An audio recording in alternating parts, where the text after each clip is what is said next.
Between champions of the Western and Eastern Conference, and the list goes on, and perhaps later today, Greg Sankey, the SEC commissioner, a coin flip to determine the #1 seed in the upcoming SEC tournament. If Texas and South Carolina both win their games today, final day of the regular season, Edwards no, and the rebound pops out to Sanaya Tyler, because they split their head-to-head meetings and also because they ran the table against the remaining portion of their SEC schedule. South Carolina has pulled out on the lead against Kentucky, but Florida and Texas, that's a nail-biter right now early in the first quarter. Key in traffic, and a foul called. Tiani picks up her first.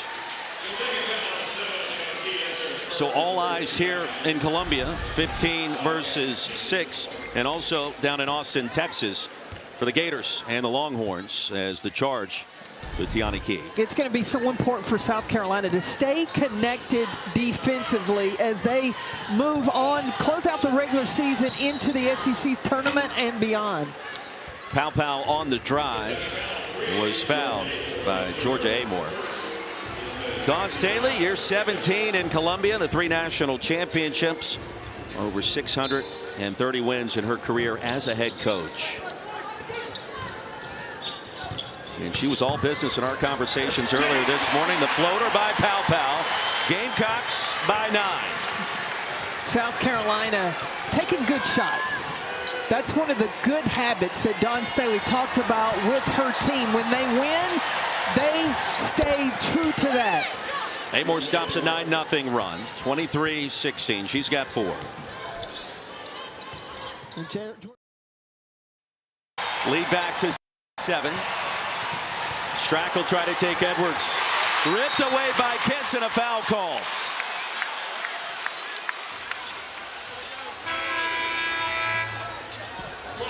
The anticipation, the rotation of the basketball. You get in the passing lanes, and Te-Hina Paopao off to the races on the other end. Te-Hina Paopao, 8 points, 3 dimes, 2 steals to begin this one. I think that it just appeared to me that she may have been a little under the weather on Thursday. Plus, she took a hard hit, ran into the stanchion underneath the goal, and I think that stiffened her up. She's worked all that out coming in today. She has been engaged early. Raven Johnson from the paint. You go back to your conversation. You asked Dawn Staley about how she has maintained or built the standard of success, and she talked about good habits. And I said, what is the best bad habit? What's the biggest bad habit you had? And she said, at times and in our losses, it's taken bad shots. South Carolina's taken good ones today. They have. She wouldn't reveal any of the other bad habits to us. She said, that's all I'm going to give you.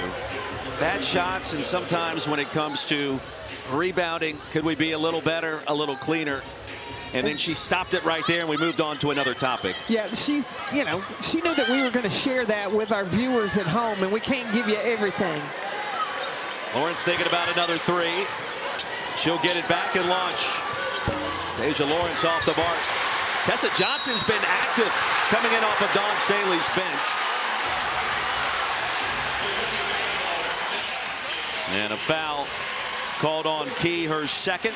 Don't forget our final big Monday doubleheader of the season headed your way tomorrow. #2 Duke against Wake Forest. The Deacs a comeback win yesterday against Notre Dame at home. Their NCAA tournament chances are still available. And then Houston and KU at 9 o'clock here on ESPN. Big Monday, the season, the end of the year is here, at least in terms of the regular season. I can't believe it. I'm so excited about the tournament. Going back to Tess Johnson on the defensive end and getting on the glass.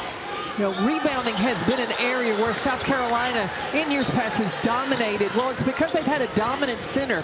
This year, it's got to be by committee. They got to gang rebound. The guards have to get involved as well. Kitts finds a way to get it in. The weight room, it pays off for Chloe Kitts. It certainly has. She's got 4 coming off the triple-double. First triple-double for the Gamecocks in 3 years. Aaliyah Boston, the last one to do it. And a foul called before the shot by Amoore. It goes against Bree Hall. But Chloe Kitts, 16 points, 13 rebounds, and 10 assists. And asking Dawn about that, she said, well, a lot of it had to do with Sanaya Fagan being in the right place at the right time. And when they had a tremendous connection against Ole Miss on Thursday night. Fagan was light on her feet, cutting to the basket, and Kitts was finding her. Mentioned that triple-double by Aaliyah Boston. That came with blocks. Kitts triple-double with assists. First time we've seen that for South Carolina. Nearly halfway home in our second quarter. Gamecocks with their largest lead at 11. Has it off the bounce and the layup. And Kenny Brooks getting some offense with Georgia Amoore on the bench, grabbing a few minutes of rest. Kentucky a cold start from the floor to begin. 9 of 28, just 32%. All missed the three. And a jump ball keeps it on this end for South Carolina. 29-20, final day of the SEC's regular season. We're back after this. They did not lose to another SEC team all year.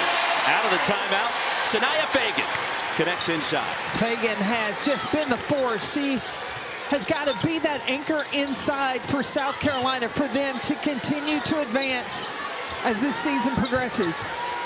Silva down low, double team, triple team, then stolen away. Bree Hall got a fingertip on it. Now 7 turnovers for the Cats. Kitts off the mark. Deja Lawrence. 1-on-2 the other way, and Lawrence finds a way to put it up and in. And a chance for 3. Kentucky, just like Tennessee, you see Kenny Brooks wanting this to be a fast pace and to get back, score before South Carolina can get their defense set. There's nobody there when it's one-on-one and you can get your hips past the defender. You got to go to the right. Deja Lawrence, the Charlotte transfer, started every game this year. In fact, Wildcats have started the same 5 players in every game up to this point. And Lawrence missed the free throw. Kentucky paces the SEC in free throw percentage. Lead remains at 9. First time either side has attempted a free throw. Kickball by Amoore, just checked back in. Coach, is there anything you want to see differently from Kentucky, understanding the magnitude of the moment and just how solid South Carolina has been to start? Well, on the offensive end for Kentucky, when you are playing a solid defensive team, you've got to be patient enough to get to your second and third actions. Make South Carolina have to defend you in the half court, because otherwise you're taking quick shots and your team's not in the position to offensive rebound. Kentucky's doing a nice job on the offensive side of the glass. They are out rebounding South Carolina 9-3, but then South Carolina shoot 57% from the floor.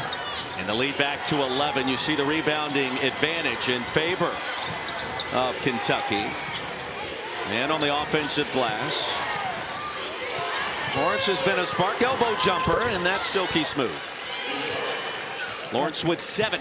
South Carolina switching, and Lawrence looking to see when she gets a big on her and using her quickness to her advantage. Fun player to watch, always engaged on both ends of the court, and what an addition for Kenny Brooks through the portal after a sensational career at Charlotte, the 49ers program. You know, Brooks said he knew what he needed when he came to Kentucky, and the shooting historically of what Lawrence did at Charlotte definitely fit. The spin by Edwards, Joyce Edwards, oh my. That's a freshman? Come on. Joyce Edwards is so smooth and composed with the basketball. Double figures in 5 straight games, headed into this one this afternoon. Tyler drains a 3 and a big shot. Her first bucket, 35-27. Because Kentucky can shoot the 3, South Carolina can by no means take their foot off the gas. Gamecocks led Ole Miss by a point in Oxford on Thursday night, and then really dominated in the second half. Chloe Kitts has been dominant, both in that contest and in the first half today. She's got 6. Post-to-post passing is what I have seen improve from South Carolina as of late. Amoore weaving around on the perimeter, drains the shot. And Kentucky has made its last 5 jumpers. 37-29. Edwards back to work. Amoore.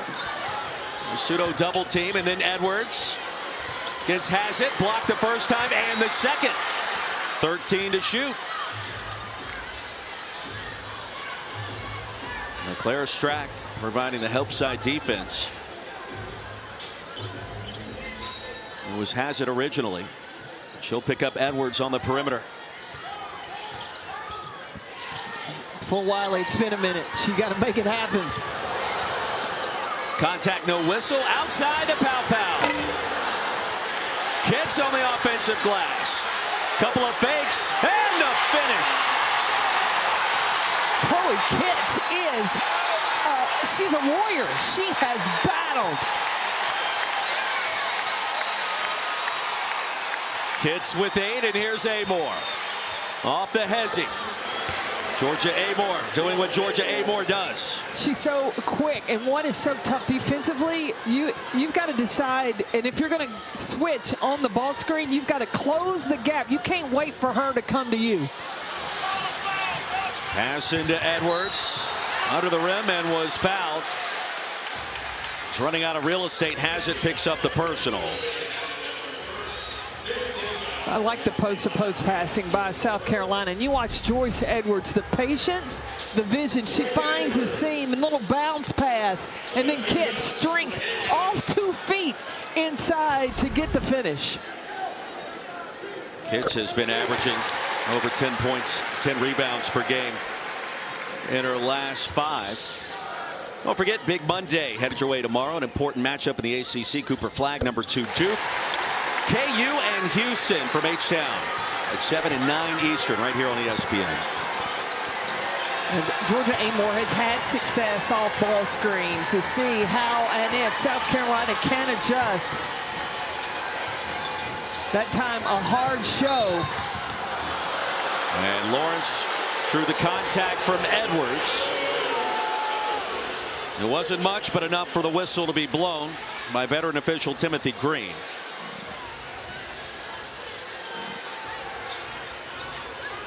Dawn Staley.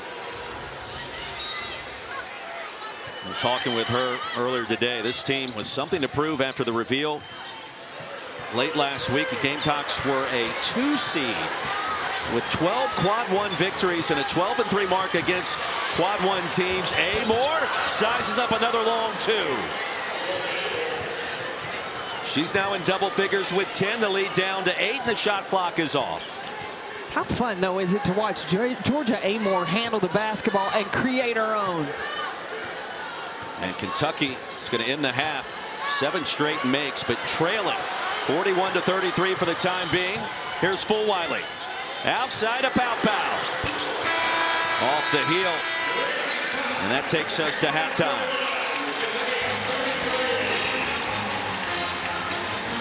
41.